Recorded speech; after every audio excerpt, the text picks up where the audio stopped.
2012, something like that. And it was really around the budget that had been under revenue caps and the fact that we really needed some advocacy across the state, advocacy where you live. And so the Wisconsin Association for Excellent Schools at the time had a lot of different ways of fixing the budget, but it never got fixed. So they became the fiduciary piece of the Wisconsin Public Education Network, which is a nonpartisan group. We are, and I'm glad it's nonpartisan. It keeps me where I need to be. And we are really advocates for public schools to get for kids what they need, okay, in the schools.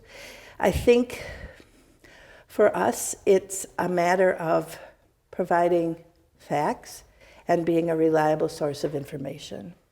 And so that's why I find once I was on their board, and then once I was off the school board, they needed somebody in the Northwest region. So I thought, I'll do this for a little while because I'm just not done. We haven't made any gains in the budget. We haven't made any gains for kids. They keep putting more money into the voucher program, which is guaranteed for those voucher programs. And we, as public schools, are guaranteed nothing. So, in state statute. So, there's a huge difference there that people aren't aware of. And since 2000, the amount that's been going to prisons has gone up, and the amount going to higher ed and K-12 ed has gone down. Right. And I think what you just said, Salika, for me, I would love to see a collaboration between higher ed and public schools because we really need each other. Now, you can control your front doors, you can control those doors, but we cannot. And the biggest proportion of kids that you get at the university level, at our university system, are from your public schools. So I think we could work really good together. Well, I always wanted public schools and the university to work together. When I was the EDI fellow in 2010 to 2012, I really did do a lot of work to try to do that, to work with Eau Claire Public Schools, to work with CISA 10 and CISA 11. I think the big thing for me, there's two big things, and one is that public universities, as opposed to private, public universities have limits on what we can do. And a lot of our limits are beginning to look like what K-12 is. But the other thing is that public universities, WPEN and K-12, now have become, in many ways, the safe space for a number of kids. And I know WPEN has had to advocate for kids who are not neurotypical, for kids who have special needs, but also now for gay and trans kids. And higher ed, we're here, UWEC has been voted multiple times one of the two best universities in the nation for kids who are gay and trans. But we're in an area that really last week saw parents coming out with, at least for one person, a hugely anti-gay, anti-trans, very publicly said set of comments. And that's where I moved to you, Julie. When you're looking at these public schools and you're looking at your kids, what do you feel your kids need and you need? Well, my oldest went to Memorial and came out as non-binary, countered bullying all through school. Luckily, at Memorial, there was advocates like Amber Dirnbach and other teachers, but there still was not enough bathroom accommodation.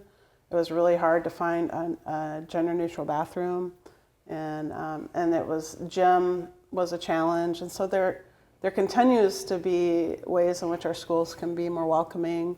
The counselor was a big help in sending out pronoun emails to teachers, and some teachers were very welcoming and some were reluctantly welcoming.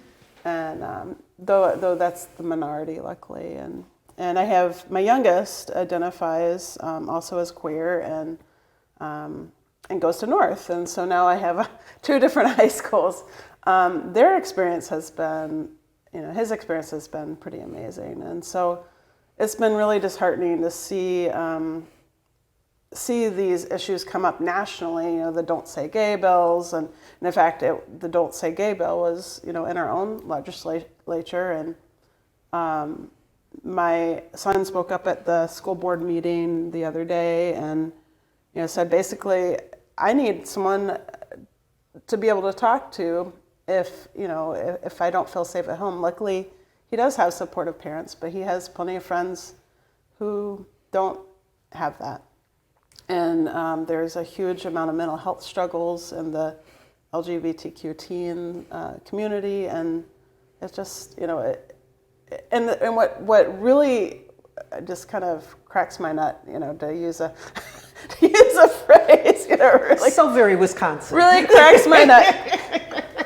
I guess I've been converted to Wisconsin. Anyway, That's okay. I'm from South Carolina. I got to come up with a better phrase, but. Anyway, what really gets me is that, would they want the teacher to report, well, Mrs. Smith, your child is heterosexual. They came out to me, or, your child is cisgender. And so this is, I think if people could just hear themselves, it's just, there's not a conspiracy to, turn every kid into a queer kid or whatever the fear is, it's the queer agenda, come on. That's just, it's insulting.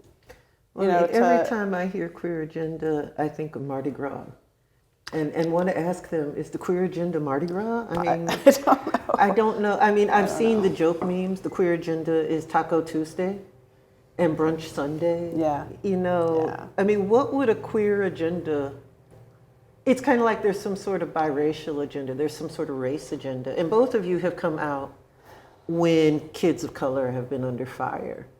And it just feels like there was this two-prong attack last week that was on kids of color and on gay and trans kids. And I didn't mean to cut you off, but I had to get the Mardi Gras comment out because it was Mardi Gras last week. I mean, week before last. And I was looking at it.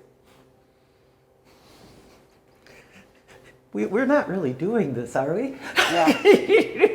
Apparently we are, but I think people, there's been a huge political push to lose trust in institutions, and our teachers have been through so much during this pandemic, and I have a lot of teachers in my congregation and in the community that I know, and just their heartbreaking post. It's just like, do they need one more thing to feel under fire about? And anyway, we've seen what 1984 looks like. We don't need banning books. We don't need a George Orwellian, you can only read this kind of book because you're the citizen. And come on, Well, I lived through the 80s.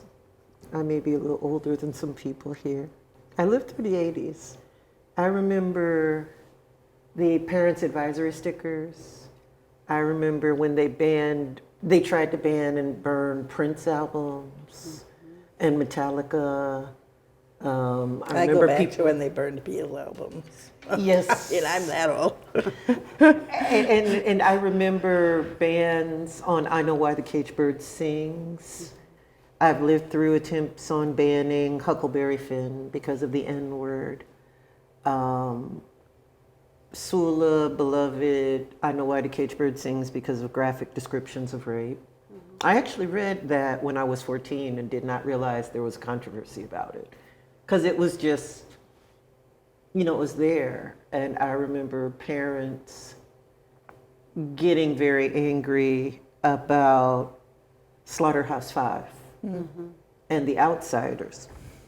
So I was really shocked to see that come back.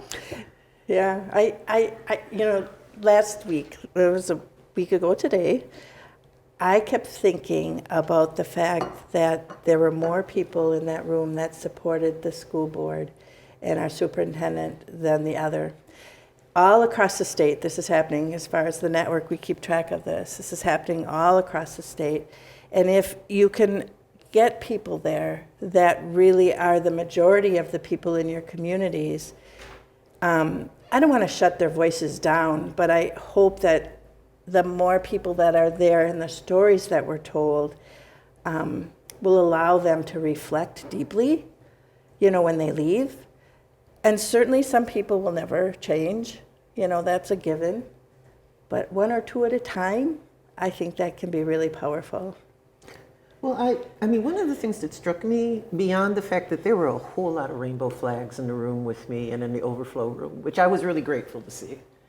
And we did, during the 20-minute break, which the news media hasn't, I love our local reporters, but they missed the fact, because I think they weren't in the room. I think they were on the stream, that a woman got up out of her seat on the front row and ran at the school board members, and that's why they left the room. They didn't leave the room just because someone was yelling. Can I make a comment about that? Yes, please. As far as media goes, I do think they should be in the room.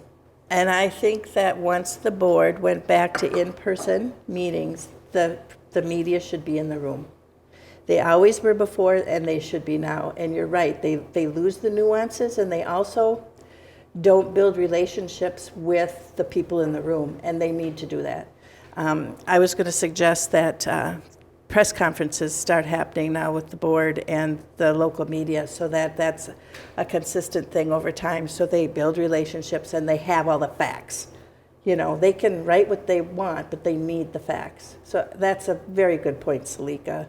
And it was one where I was looking around to try to see where the reporters were, and I didn't see them. And that made me worried, because when you're not in the room, it's easy to be manipulated. Mm-hmm. So as I read what was in the Leader and the Yahoo, and it's not to pick on the Leader, oftentimes they get it very right, but it gave the impression that of the 25 people who spoke, it was evenly divided, and it wasn't. There were 4 people were anti-gay, 1 person was anti-black. Everybody else was affirming. And from what I'm in groups across the country, and I'm talking to them, and they're in the rooms and seeing this, the same phenomenon is happening. So there's this quiet majority that supports kids who are neurodivergent, that supports kids who are gay and trans, that supports kids who are who are Black, Hmong, Latino, Indigenous, and says they shouldn't be bullied. But these quiet people are not the ones who, and I'm guilty of this as much as anybody else, we don't go out to a school board meeting unless somebody warns us. We're not the kind who sits around and thinks about it. And I'm also going to say this at the risk of probably somebody will insult me on YouTube or something.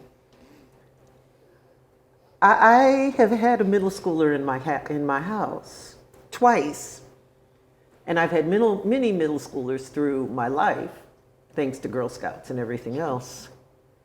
And anybody who thinks that middle schoolers don't hold hands on the bus, don't know anything about sex, or aren't getting the wrong ideas before they're 12 is seriously out of touch with the rest of our society. And let's talk about our sex education at school, which is non-existent. This is an abstinence only, and I would like to see sex positive, and learn about gender identity, LGBTQ, because you're turning out teens that if they aren't getting the messages from their friends, hopefully the right messages, anyway, people need to know that they're okay and to have good knowledge. Well, poll after poll shows the parents want what's called comprehensive sexual education. And that would be abstinence plus birth control plus information about STDs, etc. But that's not what we have, and that's not the Eau Claire School District's fault. That is the DPI, that's the state legislature, right. Has made us an abstinence state. But there were 5 people, I stood out there afterwards, and Chris, you were there, and there were some other people there. There were people there who were there to complain about sex ed who did not realize that Eau Claire Area School District is abstinence. They had been told the teachers were teaching graphic sexual information in the schools, and I'm like, I don't know where you got this information. And it kind of reminds me of 2 years ago when I was standing in that parking lot out in front of the county building, and that bunch of armed bikers were there, and I said, well, can I help you? And they're like, we're just here to keep the building from being burnt down. And I looked at them and said, but all the newspapers have said that was going to be a nonviolent protest. So it feels like either there's a set of people who are out of touch and projecting their own fears, or they're deliberately manipulating the situation. And I mean, maybe I can say it, I don't care if anybody yells at me. You know, it's probably a combination of both. But I'm going back to, how do we balance that group against the needs of you and me? Because for my child to get comprehensive sexual education, for both of them, I've had to pay. First Mayo Clinic for my son, and then OWL for my daughter, to get doctor-led, accurate information. It feels unfair that in a public school system, it should cater, and this is a legislator's question, it's not a teacher's question. It feels unfair that it should cater to this very small group by polls instead of what the actual parents want. Well, that's because the legislature's a little broken now because of gerrymandering, and it does not represent the majority of people in Wisconsin. And I think you got to connect the dots there to that piece of it, you know, because certainly they don't need to be accountable to their constituents because of how the districts are set up. Now, it's going to change, and it'll change a little bit, and it'll be a little bit better now, going into this decision to take the governor's maps. The fair maps. Yeah, but truly they don't represent us. I guess my big thing is, though, given that environment, we can't just throw our kids away and wait for the legislature to decide that local control is a better thing again. What do we do? What do we do in this meantime, besides flooding a school board to make sure that our gay, trans, and, marginalized race kids keep getting the care they need? What do we do in order to provide support for these kids in this environment? Well, I would take it this way. I felt that board was so hugged last Monday, and it was about time they got hugged through this pandemic. They've led this district through a really difficult time, and I hope people will continue to go to those school board meetings, fill up those chairs, and be there if they need us. Is that what we're going to have to do? We're going to have to go to every meeting and every time? Because maybe over the next 6 months or so. It just felt like all of a sudden there's this giant attack on gay and trans kids. And all of a sudden there's a set of people who feel that the parents of gay and trans kids should not have the right to parent those kids positively. Yeah. Don't you think that's always been there, though? Has it underneath the surface? Just like racism, it's not always. But yeah, I mean, I think, my children originally were in Georgia, and my little 5-year-old went to kindergarten with their glittery stuff, and this is in Georgia, and got pushed down and called a bad word for gay people. And so I took them out and I homeschooled them till we moved here. And then my child entered 2nd grade at Lakeshore, but still encountered, because they didn't meet the gender norms. And a lot of that's cultural. And so what I would say is that we need more examples in our books and our teachers, queer affirming teachers. People who identify teachers of color. So I don't know. I think seeing leadership positions would be the way I would say that we could go around if there's legislative and I have community places like I know our congregation teaches out, United Church of Christ teaches out, Mayo teaches sex ed, so, and just, Yeah. you do what you gotta do, I guess. And let people know about those resources Yeah. for now, until we can get people within the legislature to change some of that stuff. I had wanted to have Brianna here, but I didn't want to have too many people here. You know, I do want to do a shout out for Brianna's group, which is the Pride group here in Eau Claire, because they do have counseling for teens who want to come out. I will also say that Lutheran Social Services has counseling not just for teens, but for adults who want to come out, because I have had students who have come out to me after that. And we do, if they're at the university, there are counselors there to help them. But out in the community, there's very little help for kids, especially kids who are being bullied about their sexuality. I mean, right now it feels like, and I'm just going by what I'm seeing, that what these kids have to do is they have to cluster together at the schools. And I mean, like, I know that when my son was at Memorial, there was a Gay Straight Alliance. And he was in it, and there were enough big football player sized guys that people didn't mess with them, who were very affirming. Is that still there? I think so, but you know, my son hasn't been there since 2018. But my understanding is it's still there. And there's an attempt to build that across the state.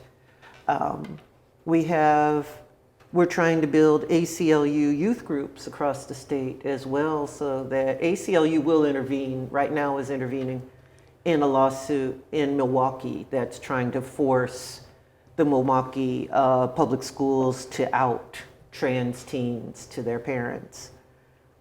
But it feels like we need to build more protections into our society, because the legislature is trying to take away that power from the school board, trying to take that power away from the teachers. And the only ones we're going to be able to rely on are ourselves. So do you think there's a connection between mandatory reporting and parents being well aware of that? 'Cause I don't think parents are as aware of mandatory reporting as they think. Because when I spent my entire career at the preschool levels as a speech and language pathologist, early childhood special ed teacher, that was always a conversation I had with every family on our first home visit or on the first parent-teacher conference. And we did home visits all the time at that level. And they were very well aware of it. And I said, you have to know that that's mandatory. I have to do that by law. So certainly, you know, I've had to do that. Probably more than I would have liked, okay? And people don't get that either unless they're involved in it.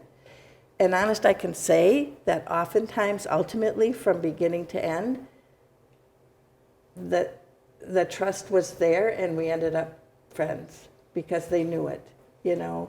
And so if I had a trans child, you know, and they came out to me, or I could kind of observe certain things,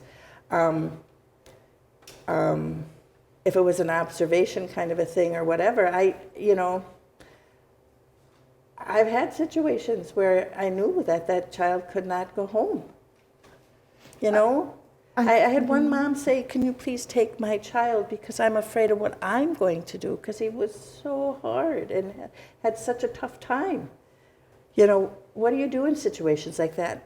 If every single parent had an experience, An IEP.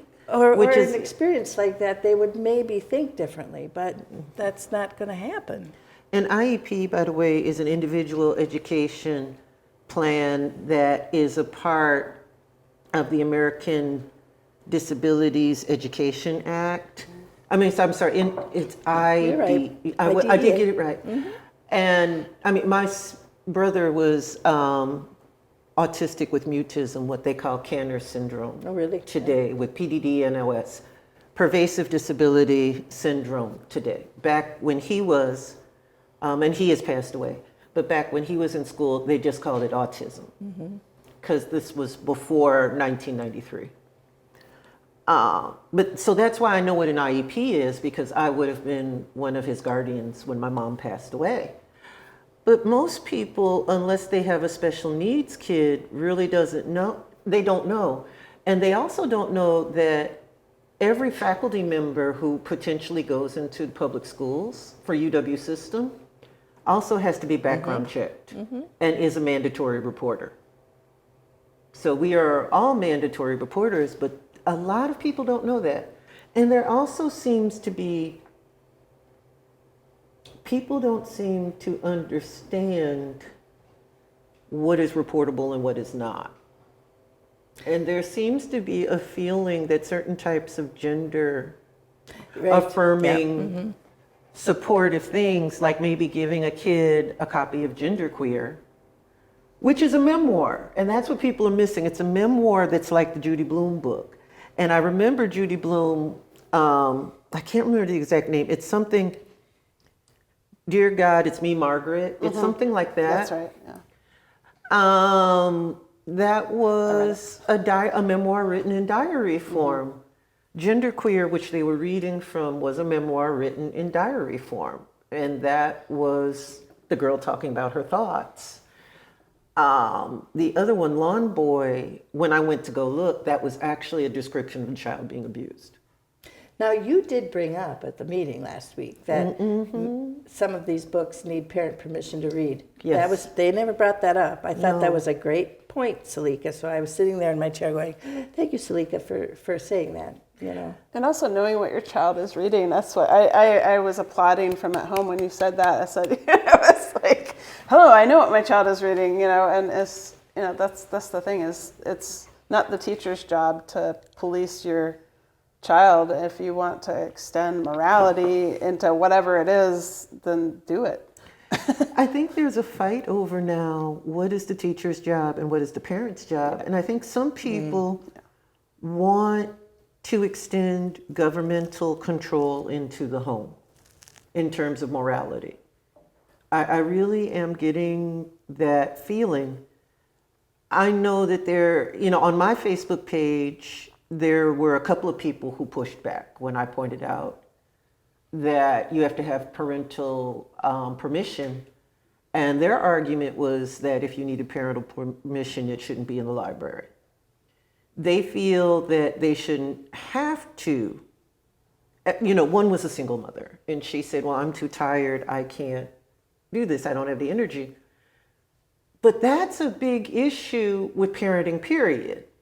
And while I understand a single mother isn't going to have energy, it kind of feels to me like it's unfair to have the schools have so much on them right now. Isn't it my job to, I mean, how do I balance the fact that, yes, it is my job to police what my children are reading? And I've got Skyward. It's not like it was, say, when my mother was a single parent, because my dad died when I was 14.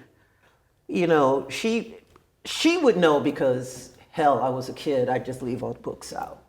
And I'd read my babysitter's books. I stole one of my babysitter's copies of Plutarch when I was 12 because I was bored and read it. And she looked at me as like, you're reading Socrates. What the hell is wrong with you?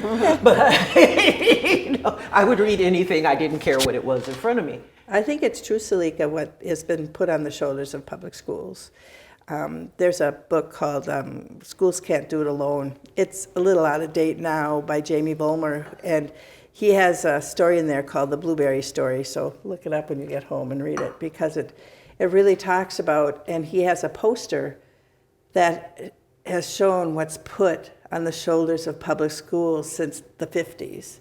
I mean, the poster is from here down to the floor. And every year they had, you know, the legislation. When I was on the school board, every time they had the biennium budget and then they went into legislation, we had another, you know, PowerPoint of 16 pages full of more mandates without funding, you know, of what they want to do to them. Much of it was telling exactly, let's take this now and have it, you know, be everybody who wants what they want. Let's make the public schools do it. And there's a conflict there, you know. Because Well, yeah, I'm looking- it's, I know, it's like it isn't even congruent to have somebody do that. Well, and to think that, you know, the schools are state-run. And so, you know, and we've always wanted to be a free society where people have the right to love, think, pray to whom they want. And yet there's always people in our society that want to control, to put their agenda. And you know, I have a queer agenda. I want my child to be okay at school, be able to use the bathroom without being bullied. And so, but there's always that tension, you know, and I think that's why we have free speech. And but yeah, it's too much. And I do want to give a shout out to the LGBTQ Center, if that's okay. Yes, please. The Chippewa Valley LGBTQ Center saved my kids during the pandemic. I swear to goodness. We did online school because during the pandemic for 2 years, because we have some immunocompromised people in our house, including me. And anyway, having that youth group, it was an online Discord server youth group. And it was so amazing. And we're going to have queer prom again on May 7th. And Pride is in the park, Yes. June 11th. Yes. You know, if you belong to a group that needs a table, y'all better be hitting that website now. Going ahead. I didn't mean to stamp on you. No, it is. It's exciting. And there was a ton of people at Pride last year. They had over 1,000. I think that was the Yes. biggest turnout or something like that. I think it's good, and I think I mean, one of the things I've always liked about Eau Claire is the fact that people are willing to let you be you, to let you be eccentric. My daughter went to Louisiana, and she felt for the first time that real Southern Louisiana, Mississippi push for conformity. You know, down to the don't let your bra strap show, do you want to be naked? You know, don't wear 2 different color socks. Or me, I always I'd wear a suit and then I'd wear something funky like Chucks or something, which would drive other Southerners nuts. But it made me I was the weird kid, I'm okay with it. Or 2 different types of earrings. You know, and that goes to being biracial and sticking out like a sore thumb in Eau Claire and not having to assimilate with the hair and everything else. That goes to being gay, that goes to being trans.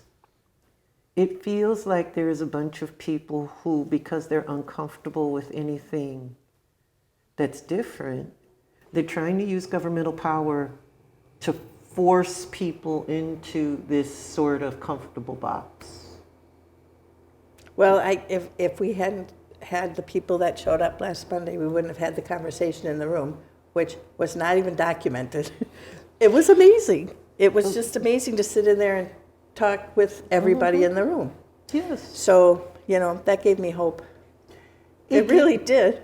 It gave me hope, although I felt a slight amount of guilt for running the one screaming woman out of the room. And also the fact that you were there to help some of the conversations, Salika, was huge.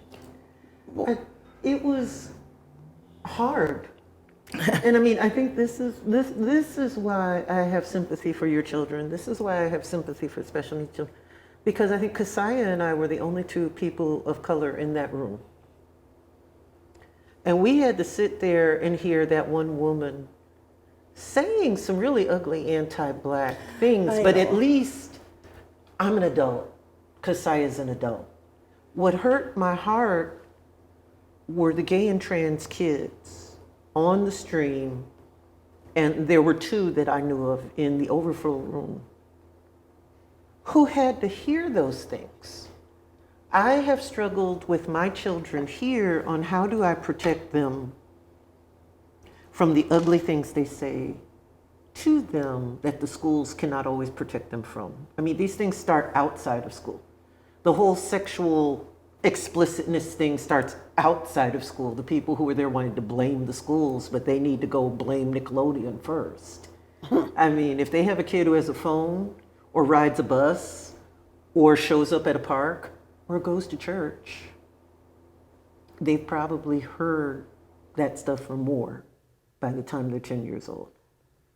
So how, and Julie, I guess I aim this at you, but also Chris, because you have kids and grandkids, in this environment, how do we prepare our kids for this world where there are these people who look at our kids and say, I don't like what you are and I'm going to try to make you be something else? How do we do this? I struggle with it. I'll be honest. I really do struggle with it. Well, when my kids were very young and we were in Atlanta, Georgia, and you know, we taught them to, you know, they grew up going to all the, you know, standing up for what we believed in.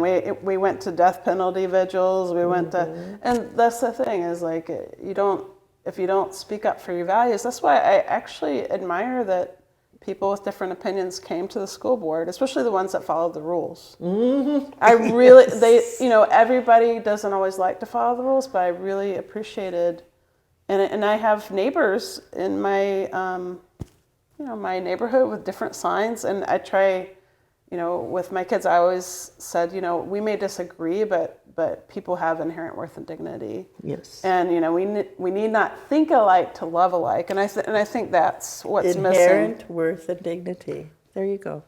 Well, the whole idea of respect seems to be under attack.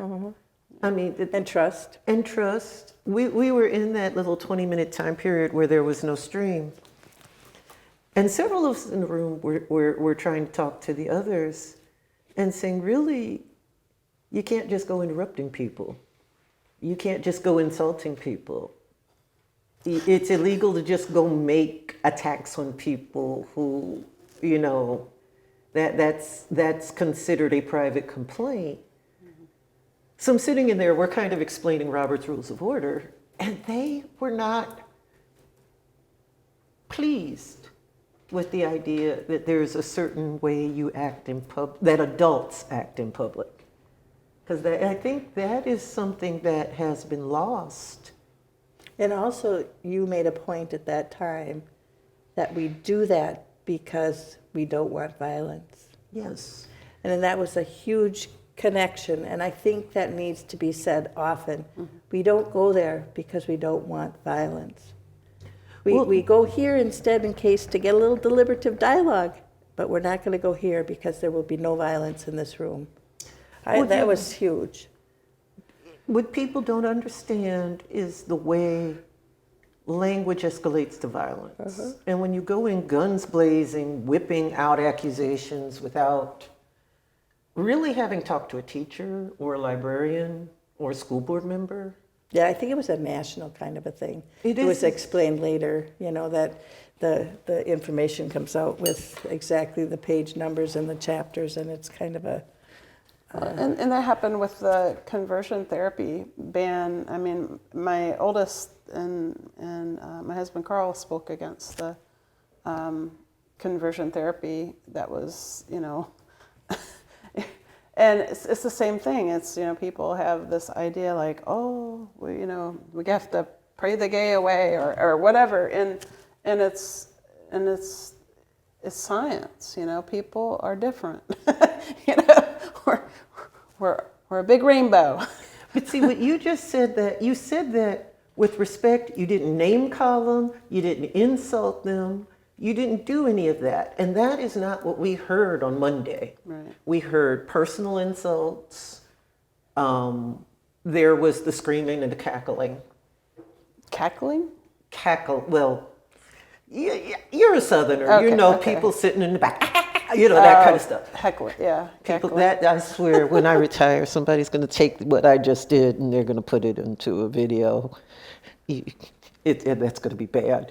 But you know what I mean? You know, this sort of disrespectful, roll the eyes thing. And I think that in part, one of the things that will protect our kids is to begin to have to demand civility of people. It's one thing to go and say, I think these books are sexually explicit. I don't think they should be in the schools. I think they should be removed. It's another thing to come in screaming that you're grooming my kids for pedophiles and you have a gay agenda and it's bad and you're Satan and this kind of stuff. You know, how it's my, when I was in my 20s, I thought people got to their adulthood and thought they learned how to behave. And the people who didn't learn how to behave, you know, we just sort of, we ignored them and nobody paid attention to them. And one of the things it feels like today is that somebody turned loose the people who never learned what they should have learned. The name of that book, Everything I Needed to Know in Kindergarten. I was going to say that earlier. It was Robert Fulgrim. Yeah, we needed a kindergarten teacher at that meeting to get everybody to hold hands and, you know. You got a middle school teacher instead. You know that I think Eau Claire too, given what we talked about Eau Claire, you know, with the city and the county coming together with Dr. Briggs, and as far as EDI and pulling that together, and she's part of the school district. I bring that up all the time as I go across Northwest, you know, the state, and not a lot of people are doing that. I mean, I think we should be really proud of that. Mm-hmm. I thought of that too last Monday night. You know, we're making gains in that way.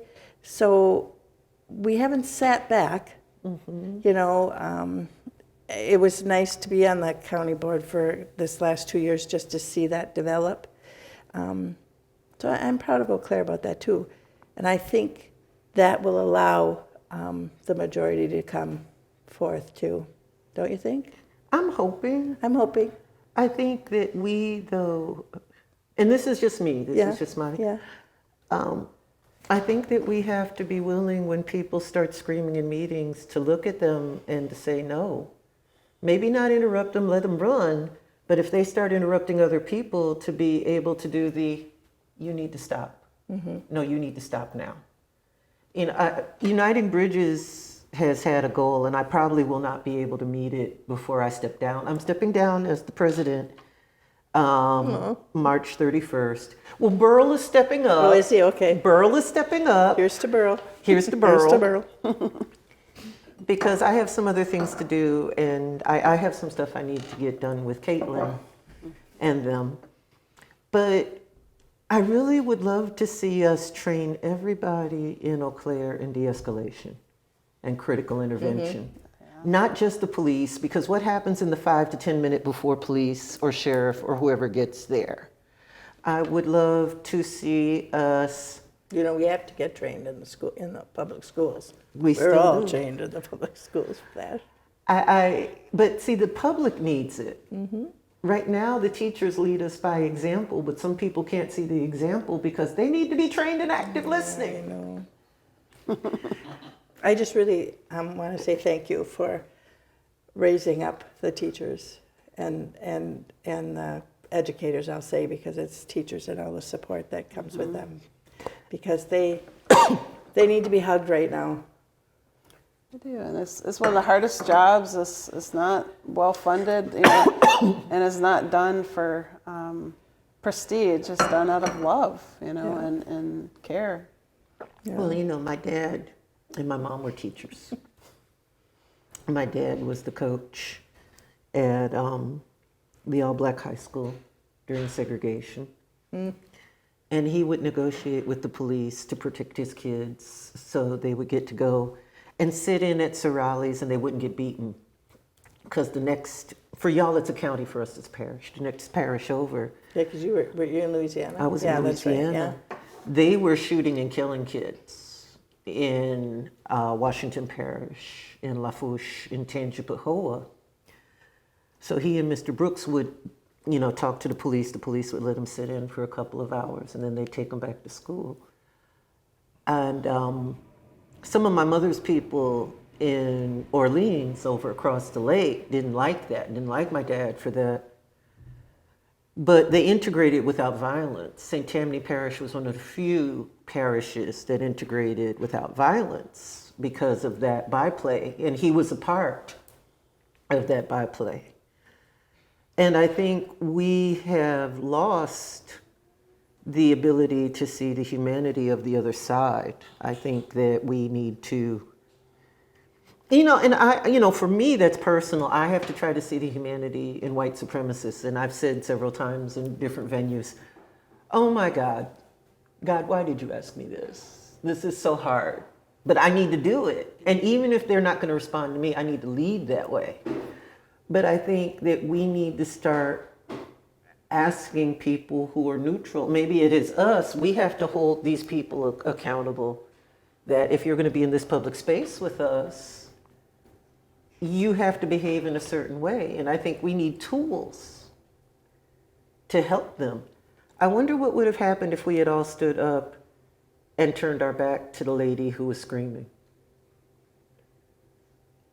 I wonder what would have happened if, when they were doing it, everybody waved their flags, nonviolently. I wonder what would have happened if we would have engaged. There's this thing called absurdist protest. I tell the students about it. The yards keeper at the university has asked me, please, to tell them biodegradable glitter, okay? Yeah. When the ministers come in to scream about gay people. Because they throw glitter at them. Yeah. And then they sing Taylor Swift at them. And the furries came out. And they're college students, what can I say?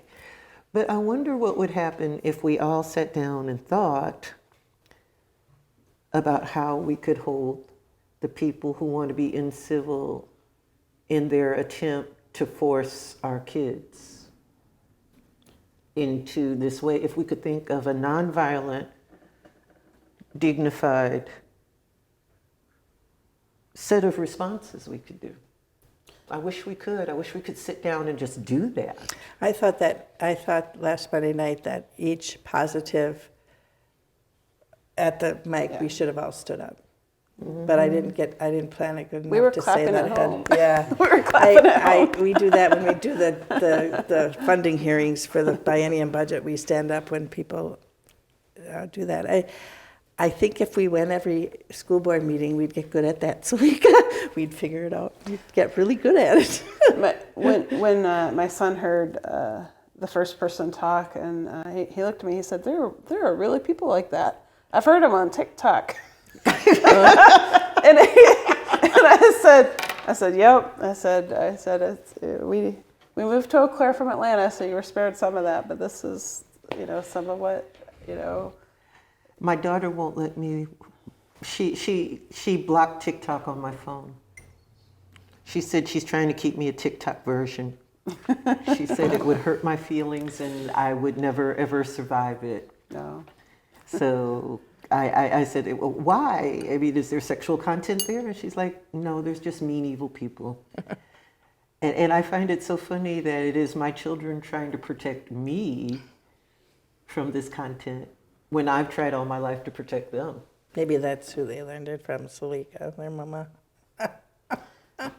Or maybe it's a 14-year-old just trying to tell their mother what to do. It could be. Probably. Well, we've got, I think, 1 minute left. Do either of y'all have a message for the audience? Well, I would just suggest visiting our Wisconsin Public Education Network website, and you could just do wisconsinpubliceducation.org. There's lots of information there, and we just started a legislative bill tracker that's just for education bills, and so you can really see the bills and who voted and what the facts are there. So. And lots of other stuff. We've got some EDI stuff and information there as well. And we have a summer summit coming up on July 21st. And there will be a lot of what we talked about tonight will be part of that conference. It'll be at North, right here in Eau Claire. So hope people come. Yeah, I just wish people would talk to each other. I think, the pandemic has amplified people's fear. Politics have been very divisive, and and I'm not speaking for my church's point of view. I'm speaking for my point of view as a person. Is that we need more opportunities to talk to one another. And, I want my child to feel safe and affirmed. And I want the children of the people who came to that meeting to feel safe and affirmed without either one of us trying to take the rights away from each other. If a child has certain beliefs, then great. But, we need to learn to get along, because otherwise our society is going to be in trouble. It really will. There's a couple of websites that if you're interested, you can go to Braver Angels, and they are having discussions. We're hoping to bring them to Eau Claire to talk about talking across groups and talking across race. PEN, which is the writers organization, if you Google PEN and book banning, they have resources for dealing with these kinds of issues. ACLU National, American Civil Liberties Union does. And I really want to push that Southern Poverty Law Center, if you go to their website, has educator and education materials as well. And especially Wisconsin Public Education Network, please go to their website. And there's I believe you can sign their petition. Yep, you can. Yep, I think we just sent that out to the legislature for using the money, but the budget money that's sitting there, because the schools have got zero in this biennium budget of any increases this time, which is unprecedented. Yeah. And please vote April 5th. April 5th is a school board election here in Eau Claire. Please vote in August, and please vote in November. If you are not registered, please go register today. And with that, thank you for being here, my friend. Thanks for Thank you. inviting me. Yeah.